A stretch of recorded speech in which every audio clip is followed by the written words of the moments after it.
یہ ڈھول گلے میں پڑ گیا، اب اس کو بجانا پڑے گا. اچھا، عوام کو آپ کو پتا ہے فوج سے دور کرنے کا ایک مغربی ایجنڈا ہم لوگ بڑے عرصے سے زمانہ جاہلیت سے بات کرتے ہیں. اب ڈیڈی ہیری کے پیچھے فوجی قیادت، اچھے برے جرنیلوں کا فرق ختم ہو گیا. آپ دیکھیں 1971 کے مظالم جو ہے وہ آج نوجوانوں کو یاد آ رہے ہیں. بنگلہ دیش کے آج سے 52 سال پہلے کی چیزیں ہم لوگ بار بار رپیٹ کرتے ہیں اپنے پروگراموں میں. شیخ مجیب کا ذکر کرتے ہیں جو بنگالیوں کے ساتھ ہوا. تو فوج میں آپ کو پتا ہے 6 لاکھ کی فوج میں اب سارے ڈیڈی ہیری بھی نہیں ہیں، یا سارے کے سارے جو ہے وہ جنرل باجوہ یا اس کی باقیات بھی نہیں ہے. تو جو اچھے جرنیل ہیں وہ اس وقت کیا کر رہے ہیں جن کے اوپر بڑی لوگوں کو امید ہے؟ اس پہ آپ کی کیا رائے ہے؟ دیکھیں، میں نے کبھی بھی اپنی ویڈیوز میں بھی یہ نہیں کہا کہ جیسا کچھ لوگ ایکسپیکٹ کرتے ہیں جی کہ آپ میوٹ نہیں کر دیں یا آپ آرڈر ماننے سے انکار کر دیں. میں اس کے حق میں نہیں ہوں. دیکھیں، اچھے لوگ بھی آ سکتے ہیں اوپر، برے لوگ بھی آ سکتے ہیں، لیکن ادارے تبھی چلتے ہیں جب ایک ڈسپلن کے تحت چلتے ہیں. جتنا مرضی ہمارے اختلافات ہونا، ادارے کے اندر ڈسپلن لازمی رہنا چاہیے. مسئلہ صرف یہ ہے کہ کچھ ریفارمز کی اب ضرورت ہے، پروموشن کے طریقہ کار کی ضرورت ہے.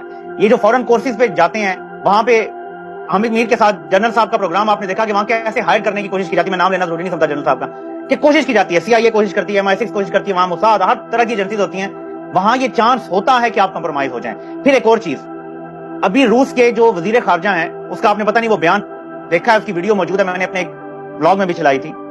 اس میں وہ کہتا ہے کہ ہمارے خلاف ووٹ ڈلوانے کے لیے امریکہ نے ترقی پذیر ممالک کو ایسے کوئرس کیا کہ انہیں بتایا لیڈروں کو کہ ہمیں پتا ہے تمہارے بینک اکاؤنٹ کہاں کہاں پہ ہیں اور کتنے پیسے پڑے ہوئے ہیں. اور دوسرا انہوں نے یہ کہا کہ ہمیں یہ بھی پتا ہے تمہاری اولادیں کس کس یونیورسٹی اور کالج میں پڑھتی ہیں. اور اس کے بعد پھر ہمارے خلاف ووٹ ڈلوایا امریکہ نے. تو آپ مجھے بتائیں، جب جرنیلوں کے بچے باہر ہوں گے، جب جرنیلوں کی جائیدادیں باہر ہوں گی، تو امریکہ انہیں نہیں کہے گا کہ ہمیں پتا ہے تمہارے اکاؤنٹ کدھر ہیں، ہمیں پتا ہے تمہارے بچے کیا کام کرتے ہیں، کیا بزنس کرتے ہیں، اور یوں کر کے یہ بندے کو زمین پہ پٹک سکتے ہیں. ہاں بالکل صحیح کہہ رہے ہیں، بالکل صحیح کہہ رہے ہیں. ہنی ٹریپ ہے، اس میں پیسوں کی لالچ ہے اور بہت ساری بلیک میلنگ چیزیں ہیں. کچھ یہ خود لالچ میں آ جاتے ہیں، ڈالروں کی لالچ تو ہمیشہ سے ہے. اچھا ملک صاحب، جو مرکزی مسلم لیگ کا آپ کو پتا ہے اس وقت پرانے کارتوس نئی جو مرکزی لیگ کے نام سے لانچ کرنے جا رہے ہیں، انہوں کراچی میں بینرز بھی لگا دیے ہیں، شاہد خاقان عباسی، مفتاح اسماعیل، باقی مصطفیٰ کوکھر وغیرہ لوگوں کو لے کر. یہ کیا کرنا چاہ رہے ہیں؟ یہ سارے تو چلے ہوئے کارتوس ہیں. مزے کی بات یہ ہے کہ یہ اپنے حلقوں سے کونسلر بھی نہیں بن سکتے. خاقان عباسی صاحب اپنے دونوں حلقے ہار گئے تھے، ان کو لاہور سے اپنی گھر کی سیٹ جتوانی پڑی تھی. مفتاح اسماعیل صاحب آج تک کتنے الیکشن جیتے ہیں آپ مجھے بتا دیں. تو یہ کن لوگوں کو، مصطفیٰ نواز کھوکر بھی اسی طرح سینیٹر، مطلب وہ لوگ لائیں نا سامنے جو کبھی جیتے ہوں، یہ کبھی کونسلر بنے نہیں ہیں اس طرح سوائے خاقان عباسی صاحب کے. اور وہ بھی آپ دیکھ لیں کہ ان کی کیا رہ گئی ہے حیثیت سیاست میں. تو یہ چلے ہوئے کارتوس ہیں، ان سے کچھ بھی نہیں ہوگا. ہاں، ان کا پلان جو تھا، اوریجنل پلان جو تھا، جو اب تک مجھے پتا ہے کہ عمران خان کو جیسے انہوں نے نکالنا تھا، فوراً کیس 3-4 ڈالنے تھے. عوام نے تو ویسی مٹھائیاں کھانی تھی عمران خان کے جانے پہ، تو پارٹی توڑنی تھی عمران خان کی. اس کے جو لوگ تھے ٹاپ کے، شاید کچھ تیار بھی تھے، ان سب کو علادہ کر کے اور پھر کوئی ایسا مکسچر اچار بنانا تھا جس میں یہ پرانے کوئی بھی نہ ہوتے، نہ نواز شریف ہوتا، نہ زرداری ہوتا، نہ عمران خان ہوتا، کوئی اور بندہ ہیڈ ہوتا، اور اس پارٹی کو لے کے آگے چلتے. ایک تاثر یہ دیا جاتا کہ یہ سارے صاف سیاستدان ہم نے ساری پارٹیوں سے نکالے ہیں. جو عوام کی خواہش تھی کہ دیکھیں جی یہ سارے کرپٹ خاندان ہیں، عمران خان بھی دیکھیں کرپٹ ہے، اس کی بیٹی بھی ہے، اخلاقی طور پہ بھی اچھا نہیں ہے، تو ہم ایک صاف ستھری جماعت بنا رہے ہیں، اس کو آپ سارے ووٹ دیں. یہ پلان تھا. اللہ نے یہ ناکام 10 اپریل کی رات کو کر دیا جب لوگ باہر نکل آئے اور ساری جو تحریک انصاف کے لوگ تیار بیٹھے تھے بکسے اٹھا کے، وہ بیٹھ گئے یار یہ تو لوگ اس کے ساتھ کھڑے ہیں. بالکل ایسا ہی ہوا ہے. بالکل آپ نے درست کہا. میں اس رات ادھر ہی تھا، اتفاق سے سب کچھ میں نے بہت ساری چیزیں دیکھی، تو انشاءاللہ پھر زندگی رہی تو کبھی اس پہ بات ہوگی. اب ملک صاحب اس وقت عمران خان کو جیل میں ڈالنے کے لیے پاگل ہوئی ہیں مریم نواز صاحبہ کہ اگر وہ جیل چلے جائیں تو نواز شریف واپس آ جائیں گے لیول پلینگ فیلڈ کے لیے. کمپنی کا ایک وعدہ جو ایگریمنٹ ہے آپ کو پتا ہے نواز شریف صاحب کے لیے، یہ کرنے پہ تیار ہوں گے. آپ کو لگتا ہے کہ یہ چیزیں جس طرح انہوں نے سوچی ہوئی ہیں اس طرح کر سکتے ہیں؟ دیکھیں وعدے تو اب ہمیں پتہ نہیں کس حد تک باتیں کرنی چاہیے، لیکن نواز شریف سے کم از کم میں یہ ایکسپیکٹ نہیں کرتا کہ وہ بندہ گارنٹی لیے بغیر کسی کو کوئی عہدہ دے گا. نواز شریف کے بارے میں آپ ساتھیوں سے پوچھ لیں جو ان کے قریب رہے کسی زمانے میں، وہ آپ کو بتائیں گے کہ جب تک نواز شریف کو احسان نہ لو یا اس کا کوئی لفافہ پیسے کچھ بھی پلاٹ کو آپ کو صافی نہیں مانتے، صافیوں کو صافی نہیں مانتے، وہ کسی بھائی ڈیڑھ کے اندر مان جائے گا بغیر اس کا احسان مان ہوئے. اس کا مطلب ہے کہ ظاہر ہے کہ کوئی گارنٹیز دی گئی ہیں اور ظاہر ہے کہ گارنٹیز میں عمل کرنے کی پوری کوشش کی جائے گی. میرا اس پہ سمجھا وہ یہ ہے کہ یہ اب تک 90 کی دہائی میں کہ عمران خان اگر کیمپین نہیں کرے گا، اگر اندر چلا جائے گا ووٹ کی عمران خان کو کیمپین کی ضرورت ہی نہیں ہے. ایک ساتھ میں کیمپین نہیں کر رہا ہے اور سوشل میڈیا پہ آپ کیسے لوگوں کو چپ کروا دیں گے. پاکستان میں ٹریک ڈاؤن کرتے ہیں سوشل میڈیا پہ زیادہ لوگ سے باہر ہیں، کسی کو پکڑیں گے، کسی کو پکڑ کے آپ چپ کروائیں گے، لوگوں کی فیملی کو بھی ٹریک کر کے دیکھیے ایسا کچھ لوگ نہیں چپ کرتے. بالکل صحیح بات ہے. سوچ ہے پرانی، یہ روک نہیں پائیں گے جیل میں جائیں. عمران خان گھر بیٹھے ہیں، عمران خان نکلے بغیر وہ یہ الیکشن جیت جائیں گے. اچھا ملک صاحب خارجہ پالیسی پہ بڑے لیول پہ تھوڑی بات کریں. آپ بھی مغربی ممالک میں رہتے ہیں، خطے میں پاکستان آپ کو پتہ تنہا ہو گیا. چین ایران کی طرف گیا پاکستان کو چھوڑ کے، پھر سعودیہ کو انہوں نے جوڑ لیا. ہم ادھر امریکہ کے پیچھے بھاگتے رہے، ان کی دم سے نہیں نکل رہے تھے لوگ. تو اب یہ جو صورتحال ہے اس میں عمران خان انشاءاللہ جیت کے جب واپس آئیں گے تو ان تمام حالات کو کس طرح ٹھیک کریں گے؟ دیکھیں اس کے لیے ہمیں تھوڑا سا عمران خان کے ویژن پہ نا تھوڑی سی بات کرنی چاہیے. 2019 میں عمران خان کا بیان آتا ہے کہ ہمیں ایران اور سعودی عرب کے درمیان میڈیشن کرنی چاہیے. پورے پاکستان کا میڈیا اس ٹائم کیونکہ کمپنی کنٹرول کر رہی تھی مذاق اڑانا شروع کر دیا. اوقات اپنی دیکھو، پیسے مانگ رہے ہو تم کہاں سے میڈیشن کرواؤ گے. اور آج جب چین ایران اور سعودی عرب کو 10 سال بعد سفارتخانے کھولنے کی نوبت تک لے آیا ہے, تو اب یہ لوگ بول بھی نہیں رہے. انہوں نے جو اسیسمنٹ کی تھی, ان کی مس کیلکولیشن ہوئی ہے. بائیڈن کے آنے کے بعد کمپنی نے یہ سوچا تھا کہ اب ہمیں امریکی کیمپ میں جانا چاہیے. چین ویسے بھی ہماری کو خاص مدد نہیں کر سکتا, ہمیں اسلحہ بھی ادھر سے لینا ہے, ہمیں دوستی یاری بھی ادھر چاہیے, ہمارے مفادات زیادہ ادھر جڑے ہوئے. اچانک یہ جو چینج ہوا ہے, یہ بہت بڑا چینج. آپ مجھے بتائیں کہ روس اور چین امریکہ کی ایسی, یعنی ان کا اتنی دشمنی ہے کہ آپ تصور نہیں کر سکتے. تو سعودی عرب ایسے موقع پہ جو امریکہ کا کسی زمانے میں قریبی ترین اتحادی تھا, وہ جا کے ادھر بیٹھ گیا. پوٹینشلی ایران اور سعودی عرب اگر ایک کیمپ میں چلے جائیں جو چین کا ہے, پیٹرو ڈالر کے ساتھ کیا ہوگا؟ اور اگر پیٹرو ڈالر کانپنا شروع ہو جاتا ہے تو پاکستان امریکہ کے کیمپ میں کیا اچار بیچنے جائے گا, کیا کرنے جائے گا, مجھے بتائیں. تو بہت بڑی مس کیلکولیشن ہوئی ہے, بہت بڑی مس کیلکولیشن ہوئی ہے. ہمارے ماشاءاللہ بند کمروں میں بیٹھے ہوئے لوگوں کا ویژن بالکل اتنا سا ٹنل ویژن ہے, تھوڑا سا انہیں نظر آتا ہے کہ بس IMF کا پروگرام آ جائے تو ہم ٹھیک ہو جائیں گے. انہیں لمبی پلاننگ کرنی چاہیے, 25-50 سال کی پلاننگ کرنی چاہیے. یہ بس سوچتے ہیں یار IMF سے $1 ارب مل جائے, باقی دیکھی جائے گی.